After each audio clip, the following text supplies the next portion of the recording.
It was the early summer of 2018 when 29-year-old Daniel Cole decided to take on his most ambitious adventure yet. An experienced solo hiker, Daniel had explored dozens of national parks and wilderness areas. But there was something about the Trinity Alps in Northern California that called to him.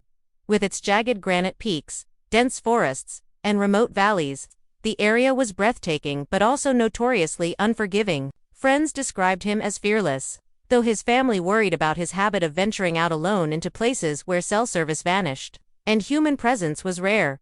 Daniel set out in the morning with only the essentials: a sturdy backpack, his journal, a camera, a compass, and a week's worth of supplies. He left his car at a trailhead near Canyon Creek, signing the logbook with his usual neat handwriting. The plan was simple: he'd hike deep into the wilderness for 5 days, camp under the stars, and return before the weekend ended. He even texted his sister before leaving, "Don't worry if I'm late, these trips always take longer than I think." That would be the last message she ever received from him. The Trinity Alps were known for their unpredictable conditions. One moment the sun shone warmly across alpine lakes, and the next, thick fog rolled in, swallowing the trails and confusing even the most experienced hikers. Locals often said the forest had a way of making people lose their sense of direction, as if the landscape itself shifted when no one was looking. Daniel, however, seemed confident. He had plotted a route on his map and told a friend he wanted to reach a remote basin far from the main trails, where few people ever went. Days passed, and Daniel didn't return. At first, his family assumed he had extended his trip, something he had done before. But when a full week went by with no word, worry turned into panic. His car still sat untouched at the trailhead, dusty but locked. Inside were an extra pair of shoes, a water bottle, and a folded road map. The rangers who examined it said it looked as though Daniel had stepped into the wilderness intending to come back. Only now, there was no trace of where he had gone. The alarm was raised, and search and rescue teams swarmed the Trinity Alps. Helicopters circled overhead, scanning the dense canopy for signs of a tent or a fire. Volunteers combed through miles of trails, shouting his name into the silence. Dogs were brought in to pick up his scent, but their trails went cold within a few hundred yards of the trailhead, as if Daniel had simply walked into the forest and disappeared into thin air. There was no blood, no torn clothing, no sign of a struggle. It was as if the forest had swallowed him whole. The search for Daniel Cole began with urgency. Within hours of the missing report, rangers from the Trinity Alps Wilderness coordinated with the sheriff's department, and soon dozens of volunteers joined the effort. The rugged landscape, however, made every step difficult. Trails twisted upward into steep granite ridges, then vanished into thickets of pine and fir, where visibility shrank to almost nothing. Teams marked trees with ribbons as they advanced, fearing they would lose their own way while looking for the missing hiker. Helicopters flew low over the valleys, their rotors chopping the still mountain air as spotters leaned out searching for anything unusual: a flicker of movement, the glint of metal, the bright colors of camping gear. They circled over Canyon Creek, the lakes, and the remote basins Daniel had once spoken about visiting. But nothing stood out in the endless expanse of green and stone. From above, the wilderness looked almost untouched, as though no human had ever walked there. The silence below was so complete that even the sound of the helicopters seemed swallowed once they moved on. On the ground, search dogs were released, sniffing through moss, rocks, and fallen logs. For a brief moment, the teams felt hope when one of the dogs picked up a faint scent along a narrow ridge trail. The animal barked and pulled forward, leading rescuers into the dense forest. But only a few hundred yards later, the trail stopped abruptly. The dogs circled, confused, whining at the ground as if the scent had vanished into nothing. Experienced handlers shook their heads, admitting they had rarely seen such an abrupt disappearance of a trail. Each night, rescuers returned to base camp exhausted and empty-handed. Some swore they had heard faint echoes in the forest footsteps, branches snapping, even what sounded like a voice carried on the wind. But when they tried to track it, the forest went silent again.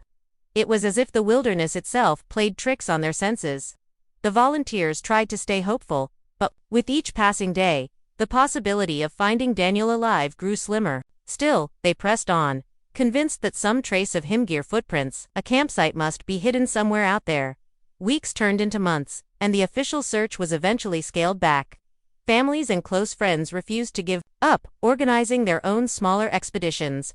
clinging to the belief that Daniel might still be alive, surviving somehow deep within the wilderness. Yet every return brought the same result. Nothing. No backpack, no tent, no journal pages scattered by the wind. Just the unbroken silence of the forest, as though it had swallowed every last piece of him. After the official search ended, whispers began spreading through the small towns surrounding the Trinity Alps. Locals who had lived near the mountains for generations spoke in hushed tones about how the wilderness had always been different. It wasn't just the rugged terrain or the unpredictable weather, it was the feeling. As though the forest itself was alive, watching, waiting. Some warned that people who strayed too far off the main trails didn't always come back. Daniel's vanishing seemed to fit all too well into those old warnings. Hunters told stories of strange lights flickering between the trees, far from any campsite. They looked like lanterns at first, glowing softly in the night, but when followed, they would vanish instantly, leaving only silence and darkness. A few hikers swore they had seen shadows moving against the moonlight, shapes that didn't belong to any animal they knew. One man insisted he had spotted a figure standing still at the edge of the forest, watching him, but when he shouted and raised his flashlight, the figure melted into the trees. There were also unsettling accounts of chanting, echoing through the valleys at night. Campers described waking in their tents to the sound of voices carried on the wind, low, rhythmic, and completely out of place in the wilderness.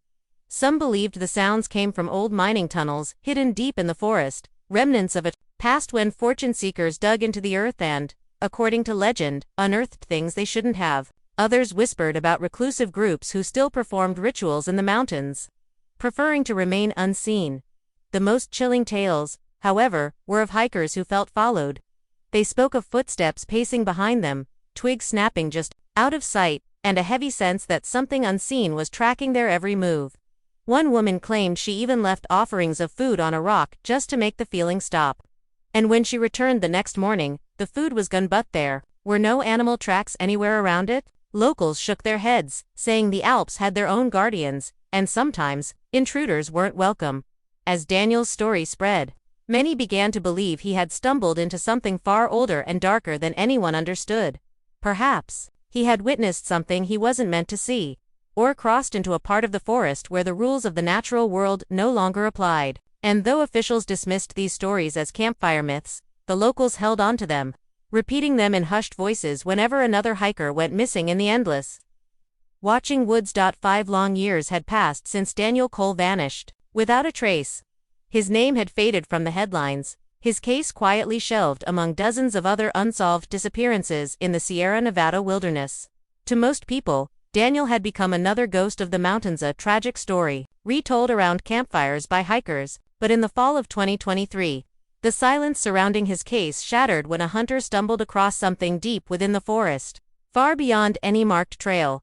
The man, an experienced hunter named Jack Peterson, had been tracking deer through the thick brush of the Trinity Alps when he noticed something odd near a massive, uprooted tree. The roots had twisted upward like skeletal fingers, exposing dark soil beneath. At first, it looked like nothing more than a pile of leaves and tangled branches. But buried just beneath the debris was the unmistakable outline of a weathered backpack, half-rotten, its straps shredded by time and exposure. Jack froze, realizing immediately this wasn't ordinary litter.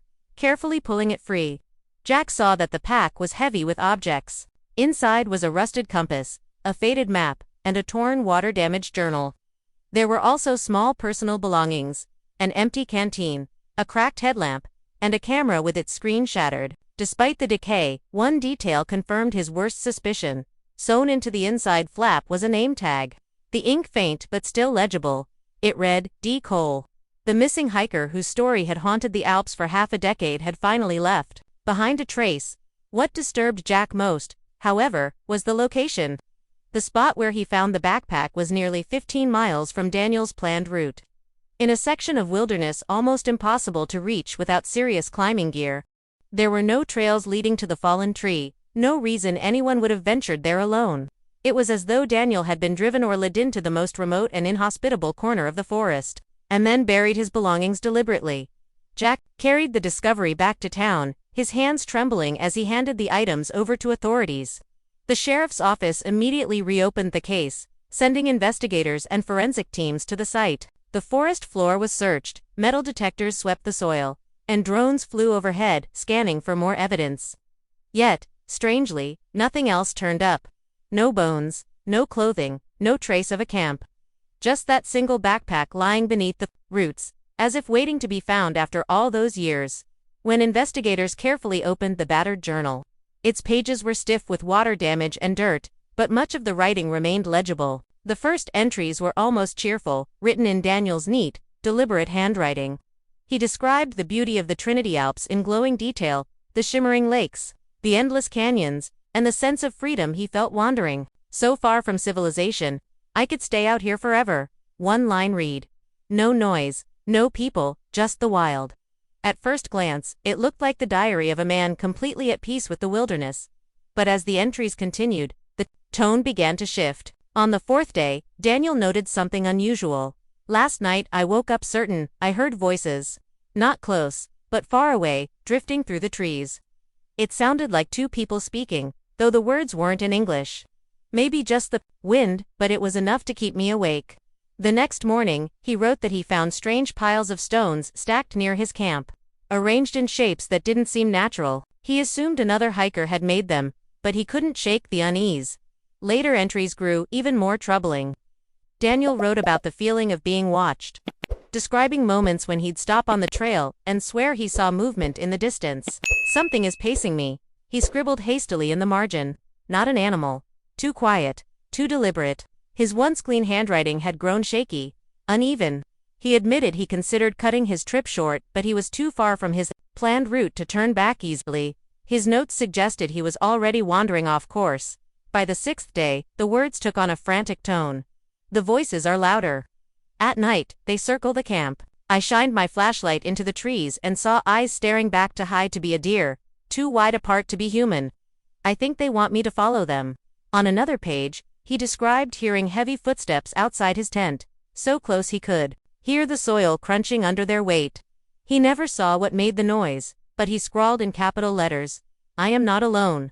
The final entries were smeared, some nearly illegible, as if they had been written in haste or during rain. One line read, "If anyone finds this, no, I didn't die by accident." Another, "Something is hunting me." The very last page ended abruptly, with only a single word written across it, pressed so deeply into the paper that it nearly tore through, "Run." When technicians recovered Daniel's shattered camera, no one expected much. The device had been exposed to rain, dirt, and years of decay beneath the forest floor, but against all odds, several photos were still retrievable. At first, they seemed ordinary. The earliest pictures captured sweeping vistas of the Trinity Alps mountain ridges, glowing gold under the sun. Waterfalls cascading through jagged cliffs, and Daniel himself smiling proudly in a few self-timed shots. He looked tired, but content, the way he always did on his long treks. Scrolling further, however, the mood of the photos began to shift. Later images showed Daniel's campsites, though something about them felt off. In one, his tent was set up in a clearing, but behind it, barely visible in the tree line, was a vague blur like the outline of a figure. At first glance, it could have been a trick of the light or motion blur, but when magnified, the shape seemed too distinct. Investigators argued over whether it was human or not. The next sequence of photos grew darker and more erratic. Some were overexposed, as if taken in haste. Others were tilted, showing little more than tree trunks or the ground. A few appeared to be nighttime shots lit only by Daniel's flashlight beam. In those, glowing pinpricks reflected back at the camera pairs of eyes, high above the ground, watching from the shadows. In one image, the eyes appeared closer, almost level with Daniel, as though whatever it was had stepped nearer. Then came the most disturbing image of all, a close-up of Daniel's face, illuminated by harsh flashlight glare. His eyes were wide with terror, his mouth open as if caught mid-breath, his skin glistened with sweat, and behind him, in the darkness, faint outlines of tall, thin shapes loomed, barely distinguishable but undeniably there. No one could say what those figures were, or how many of them surrounded him. The final recovered photograph was the most puzzling.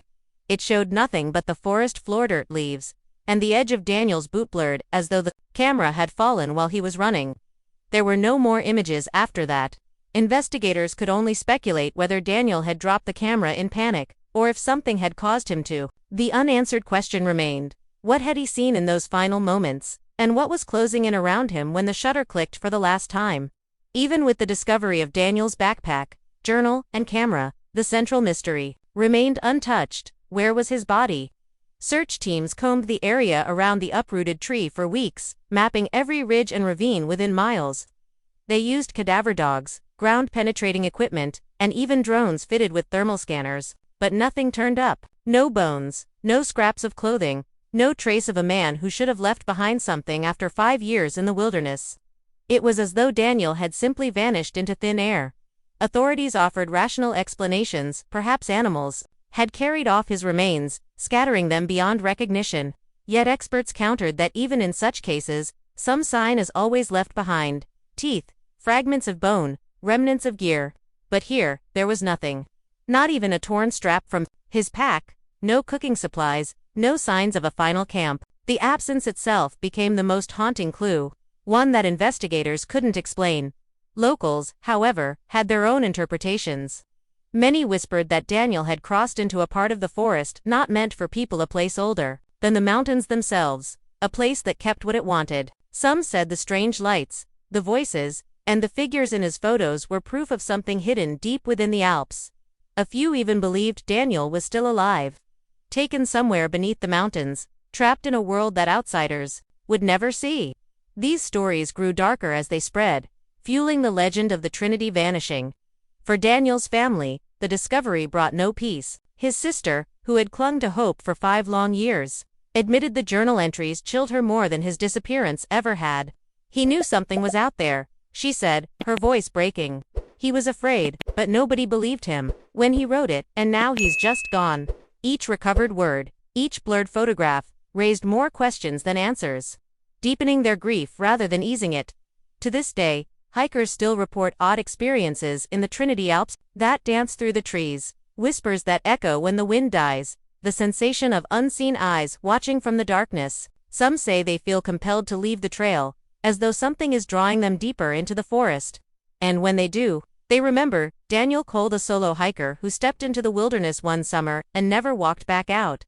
And so, the mystery of Daniel Cole lingers like a shadow over the Trinity Alps. A backpack, a journal filled with desperate words, and a handful of disturbing photographs are all that remain of a man who once walked into the wilderness with hope in his heart. No body, no closure, no answers.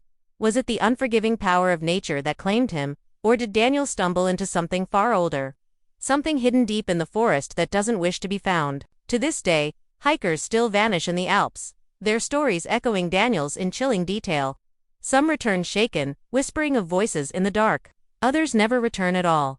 Perhaps the forest is just a forest, wild, vast, and merciless. Or perhaps, as Daniel's final word suggests, there are things out there we were never meant to see. And if we do, the only choice is to run.